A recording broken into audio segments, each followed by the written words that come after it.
Assalamualaikum warahmatullahi wabarakatuh. Terima kasih atas kesempatannya. Perkenalkan, kami dari kelompok 3 akan mempresentasikan tentang akuntansi penghimpunan dana bank syariah. Berikut saya akan perkenalkan anggota dari kelompok 3. Yang pertama ada saya sendiri, yaitu Nur Hidayati dengan NIM 030, dan rekan saya Riza Umami dengan NIM 156, dan yang selanjutnya ada Konita Mardia dengan NIM 232, dan Afifa Febrilianti dengan NIM 255. Baik, presentasi akan kami mulai. Yang pertama ada penghimpunan dana bank syariah. Penghimpunan dana ini suatu kegiatan usaha yang dilakukan bank untuk mencari dana kepada pihak deposan. Nah, pihak deposan ini pihak pemilik dana atau nasabah yang nantinya dana tersebut akan disalurkan kepada pihak kreditur atau pihak peminjam dalam rangka menjalankan fungsinya sebagai intermediasi antara pihak deposan dengan pihak kreditur. Jadi, bank ini sebagai penghubung antara pihak deposan dengan pihak kreditur. Penghimpunan dana nasabah di perbankan syariah itu menggunakan instrumen yang sama dengan instrumen penghimpunan dana pada perbankan konvensional, yaitu sama-sama menggunakan giro, tabungan, dan deposito. Menurut Undang-Undang Perbankan Nomor 10 Tahun 1998, giro ini simpanan nasabah pada bank yang penarikannya itu dapat dilakukan setiap saat selama saldo simpanan masih ada dengan menggunakan cek, biliet giro, dan sarana perintah pembayaran lainnya atau dengan cara pemindah bukuan. Dan kemudian tabungan ini adalah simpanan nasabah pada bank yang penarikannya itu hanya dapat dilakukan menurut syarat-syarat yang telah disepakati sebelumnya oleh pihak bank dengan pihak nasabah. Tetapi tabungan ini tidak dapat ditarik dengan menggunakan cek ataupun biliet giro. Ada dua jenis tabungan di bank syariah, yaitu tabungan dengan akad mudharabah dan tabungan dengan akad wadiah. Kemudian yang terakhir itu ada deposito. Deposito ini salah satu jenis tabungan yang dibuka oleh bank untuk para nasabah atau masyarakat yang penarikannya ini hanya dapat dilakukan pada waktu tertentu berdasarkan perjanjian nasabah dengan pihak bank. Nah, pada umumnya deposito ini lebih dikenal dengan deposito berjangka. Jangka waktu penarikannya itu mempunyai periode tertentu, yaitu 1 bulan, 3 bulan, dan 12 bulan. Ketiga instrumen ini, giro, tabungan, deposito, biasanya itu disebut dengan istilah dana pihak ketiga atau DPK. Nah, DPK ini menurut Undang-Undang Republik Indonesia Nomor 10 Tahun 1998 tentang perbankan, dana pihak ketiga ini adalah dana yang dipercayakan oleh masyarakat kepada bank berdasarkan perjanjian penghimpunan dana dalam bentuk giro, deposito, tabungan, dan atau bentuk lainnya yang dipersamakan dengan itu. Kemudian, meskipun menggunakan instrumen yang sama, mekanisme kerja pada masing-masing instrumen penghimpunan pada bank syariah itu berbeda dengan instrumen penghimpunan pada bank konvensional. Perbedaan mendasarnya itu pada mekanisme kerja instrumen penghimpunan bank syariah ini terletak pada tidak adanya bunga yang lazim digunakan di bank konvensional. Jadi maksudnya bank syariah ini tidak akan memberikan imbalan berupa bunga atas tabungan nasabah tersebut.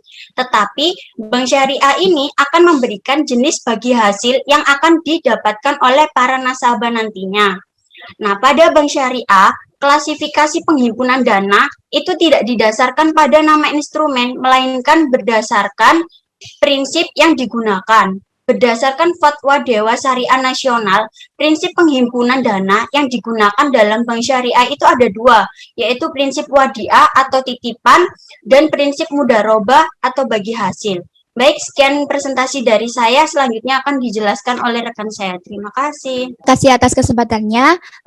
Saya Riza Umami dengan NIM 156. Nah, sebelumnya kelompok kami, kelompok 3, akan menjelaskan tentang perhimpunan dana yang prinsip wadiah. Dan untuk prinsip mudharabah nanti akan dijelaskan oleh kelompok lain atau kelompok 7. Jadi, di mana wadiah itu dapat diartikan sendiri sebagai titipan dari satu pihak ke pihak lain, baik individu maupun baik hukum yang harus dijaga dan dikembalikan kapan saja penyimpan menghendakinya. Nah, jenis penghimpunan dana prinsip wadiah ini ada dua, yakni wadiayat al-amanah dan juga wadiayat damanah. Nah, wadiayat al-amanah ini merupakan titipan murni, barang yang dititipkan tidak boleh digunakan atau diambil manfaatnya oleh penitip. Jadi, sewaktu-waktu titipan dikembalikan harus dalam keadaan utuh, baik nilai maupun fisik barang uangnya. Hal ini sesuai yang dikemukakan dalam sebuah hadis Rasulullah yang mana terdapat bahwa jaminan pertanggungjawaban tidak diminta dari peminjam yang tidak menyalahgunakan atau jaminan dan penerima titipan yang tidak lalai. Nah, dalam transaksi perbankan biasanya prinsip wadiah al-amanah ini dapat diterapkan pada pemberian jasa safe deposit box yang merupakan jasa titipan di mana bank hanya menyediakan fasilitas penitipan, mengatur sistem administrasi untuk masuk dan keluar ruang fasilitas, dan sedangkan kunci diserahkan kepada nasabah sehingga bank tidak bisa mengakses atau mengetahui isi dan titipan tersebut. Bank akan membebankan fee kepada nasabah atau menggunakan fasilitas box tersebut sekaligus bertanggung jawab atas pengamanan ruang berikut fasilitasnya. Selain itu, ada juga pemberian jasa safekeeping yang merupakan jasa penitipan yang diberikan oleh bank dalam rangka mengamankan dokumen atau surat-surat berharga nasabah sehubungan dengan jaminan nasabah atas fasilitas yang didapatkan dari bank itu sendiri. Nah, pada umumnya bank tidak akan mengambil fee atas penyimpanan surat berharga ini karena penyimpanan ini merupakan kesatuan yang tidak mungkin dipisahkan dengan hak dan kewajiban nasabah terhadap bank. Selanjutnya ada wadiayat ad-damanah, di mana wadiayat damanah ini merupakan akad penitipan barang atau uang di mana pihak penerima titipan dengan atau tanpa izin pemilik barang dapat memanfaatkan barang atau uang yang dititipkan dan harus bertanggung jawab terhadap kehilangan atau kerusakan barang tersebut. Oke, untuk next slide akan dijelaskan oleh rekan saya. Terima kasih. Ya, terima kasih atas kesempatannya. Nama saya Konita Mardia dengan NIM 2018-310-232. Di sini saya akan presentasikan tentang perhimpunan dana prinsip wadiah pada bank syariah. Yang pertama itu ada tabungan wadiah, dan yang kedua itu ada giro wadiah.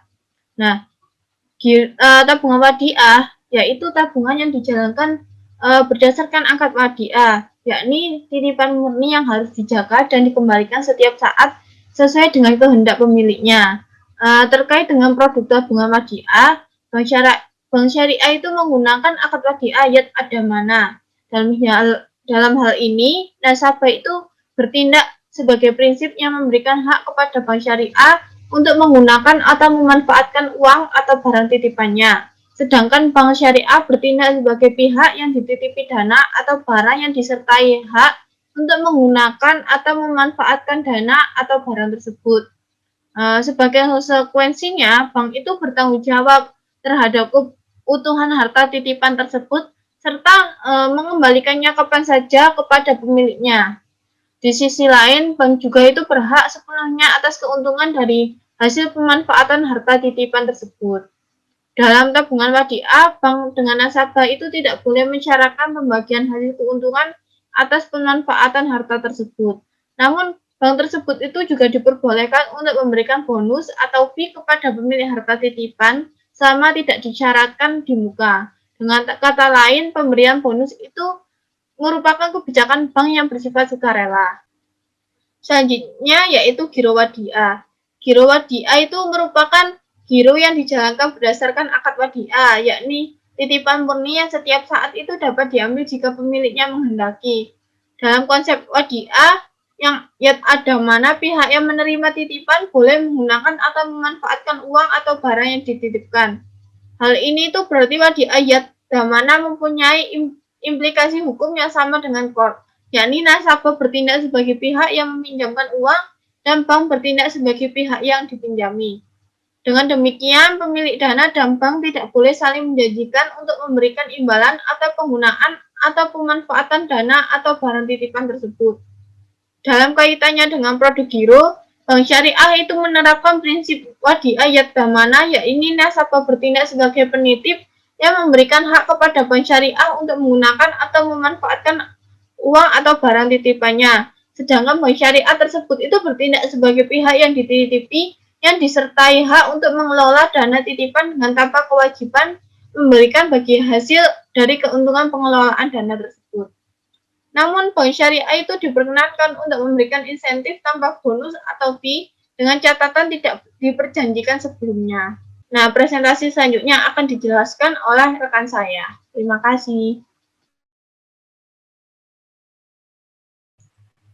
Ya, terima kasih atas kesempatannya. Nama saya Afifah Febrianti dengan NIM 2018-310-255. Kemudian saya akan melanjutkan presentasi dari rekan saya. Nah, jadi dalam transaksi yang terkait dengan wadiah itu ada transaksi terkait dengan tabungan dan giro, di mana dari tabungan sendiri itu ada transaksi penambahan dan pengurangan, kemudian dari giro sendiri ada transaksi penambahan dan juga pengurangan. Nah, jadi di sini saya akan memberikan contoh dari jurnal-jurnal yang dicantumkan di PPT ini. Nah, jadi yang pertama yaitu transaksi penambahan tabungan wadiah. Transaksi penambahan tabungan wadiah misalnya seperti ketika bank menerima setoran tunai dari nasabah untuk melakukan pembukaan tabungan wadiah sebesar 10 juta misalnya. Nah, jadi jurnalnya yaitu adalah kas pada tabungan wadiah sebesar 10 juta. Sebenarnya tidak jauh berbeda dengan bank-bank biasanya, hanya saja Bank Syariah itu memiliki produknya dengan jenisnya sendiri. Nah, jadi seperti misalnya ada wadiah dan mudharabah yang akan dijelaskan oleh kelompok presentasi berikutnya.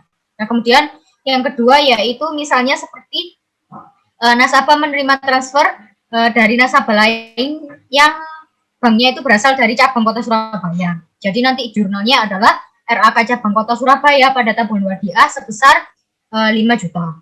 Kemudian nasabah menerima transfer dari nasabah bank lain sebesar 8 juta. Jika dari nasabah lain, maka transaksinya tidak jauh berbeda juga, yaitu giro pada BI pada tabungan wadiah sebesar 8 juta. Kemudian nasabah menerima bonus wadiah sebesar 150.000. Maka jurnalnya adalah beban bonus tabungan wadiah pada tabungan wadiah sebesar 150. Kemudian yaitu ada transaksi pengurangan tabungan wadiah. Nah, jadi untuk pengurangan misalnya seperti nasabah menarik tabungan wadiah, maka akan di jurnal tabungan wadiah pada kas sebesar transaksi yang diambil.